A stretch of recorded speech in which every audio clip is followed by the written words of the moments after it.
Will Hurd was a congressman, a black Republican congressman from South Texas. He's actually a very interesting fellow. He's always been a little more moderate. And I want to read for you a little bit of this, but this triggered me. It's the only word I can come up with, and maybe you as well. Last spring, having just retired from Congress, Will Hurd was feeling adrift. He had agreed to write a book telling his remarkable life story and diagnosing a malfunctioning political system, all while teasing out a run for the presidency in 2024. But Hurd struggled with an underlying anxiety. For the first time in his adult life, the guy who'd climbed so quickly from college class president to star CIA operative to lone black Republican in the House didn't know his next move. Finally, Hurd sat down with his nearly 30-year-old father and shared his concerns. William, I can't give any advice on what you should do because I don't understand any of these things, Bob Hurd told his youngest son. But I know what you shouldn't do. Don't be desperate, because when you're desperate, you make bad decisions. The former congressman tells me the story on the back patio of El Chaparral restaurant, one of his favorite haunts in suburban San Antonio. We're drinking ranch water, tequila and lime juice over ice with seltzer, and comparing notes on his book, American Reboot, which spliced together riveting tales that help illuminate his views of a Republican Party that's rotting from the top down. But the book doesn't contain the story about this father-son talk. Rather, the anecdote surfaces organically when I ask Hurd about his brutal indictment of the GOP and how that has changed his relationship with Kevin McCarthy and Elise Stefanik and others, party leaders who he considered personal friends.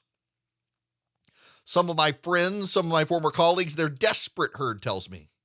They're so desperate to hold on to their positions, to hold on to their power, they make really bad decisions. Now, I want to skip down.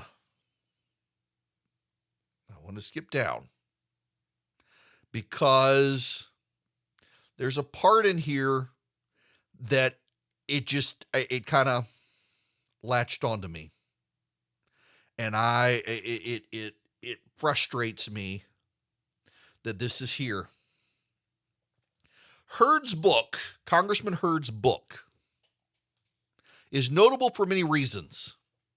His personal and professional journeys are legitimately compelling, but most of all for its rebuke of America's proportionality problem. Drawing on his diverse experiences, from chasing down intelligence overseas to parsing classified documents in Congress to working with groundbreaking tech companies today, Hurd argues that we are woefully unprepared for what is coming our way.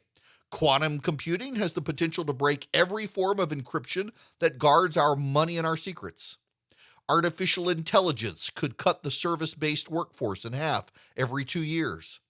Biomechanical advances will force questions about the ethics of rewiring our brains and halting the degradation of human cells. In the meantime, China will continue its siege of the American economy, swiping our intellectual property, snapping up our real estate, sabotaging our investments, while Russia will intensify its decades-old campaign to delegitimize our systems of government and turn Americans against each other. His subtext is plain enough.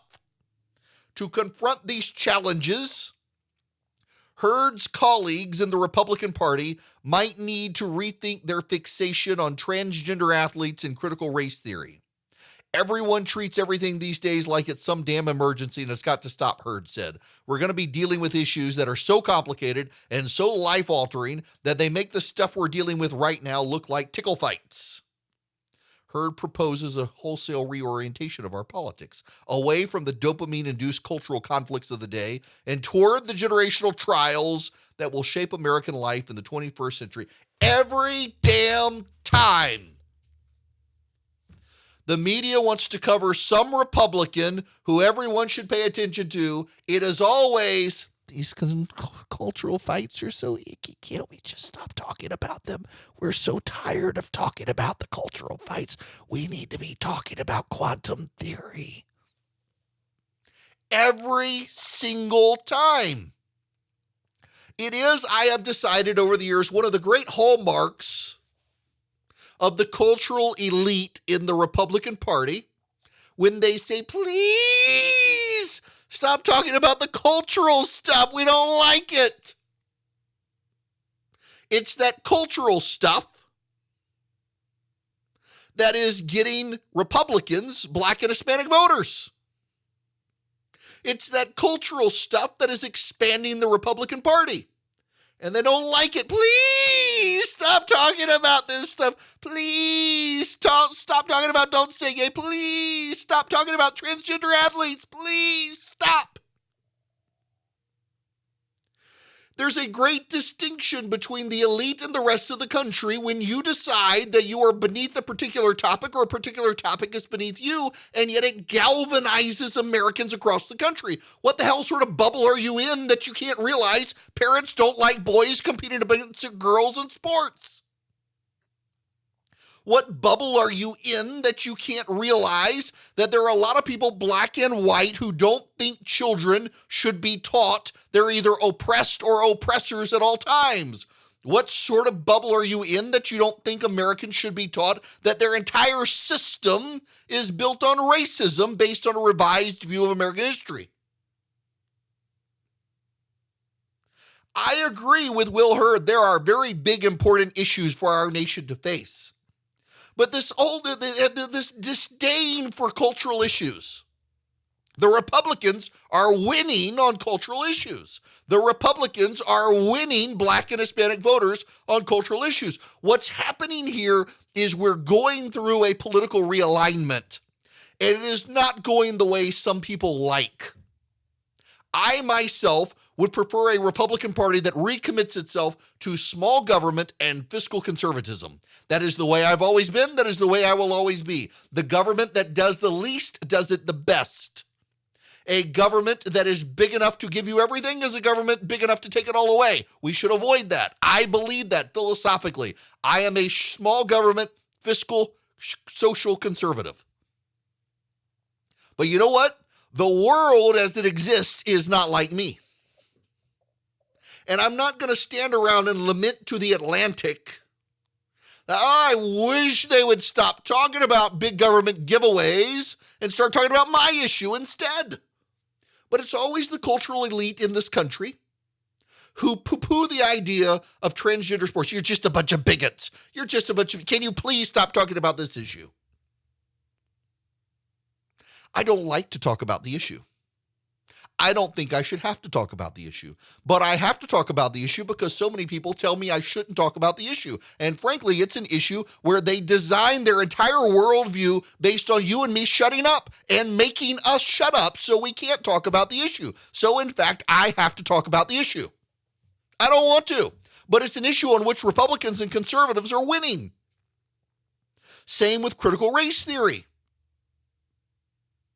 When you have a bunch of kids going to school and learning that they're either oppressed or oppressor, and we need to feel bad about ourselves, that's an issue that pisses parents off. And so you should talk about the issue. And well, we should be more high-minded and we should talk about, you can't talk about the other things. If you want to, try, but that's not where people's attention is right now. And if you're so upset with that, don't be upset with me, be upset with them. I'm not the one trying to get boys on the girls' swim team. They are. And you think I should surrender and just say, oh, I'm sorry, I got to talk about quantum computing and China taking over. You guys have the field. Screw your daughters.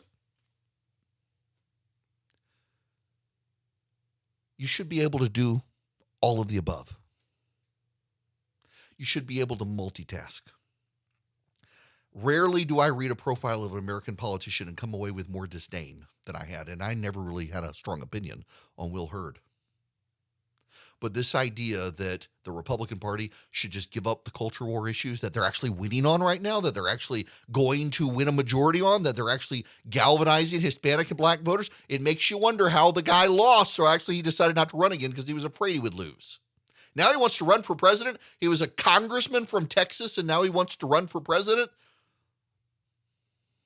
Y'all, I know some of you, because I get your emails. You get tired of the cultural stuff, the social stuff, the theological stuff. I realize that, and I try my level best to balance it out. But the fact of the matter is, there are many of you who are not blessed with a very large microphone by which you can talk about these things. And these things are actually advancing the conservative movement and advancing Republican votes and moving the Republicans into a more diverse field.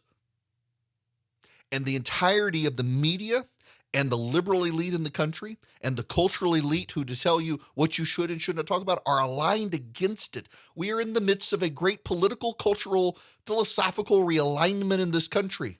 And the loudest voices say, no, no, no, are the ones who realize their side is losing in the realignment. And they don't like it.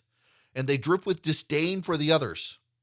And, at some point, you got to be comfortable realizing that, society is changing. Maybe I should figure out why it is instead of lamenting that, oh, those icky Republicans are talking about things I don't like. I just wish they would talk about my stuff instead. Maybe they would talk about your stuff if you didn't drip with disdain for everything else they're doing and talking about.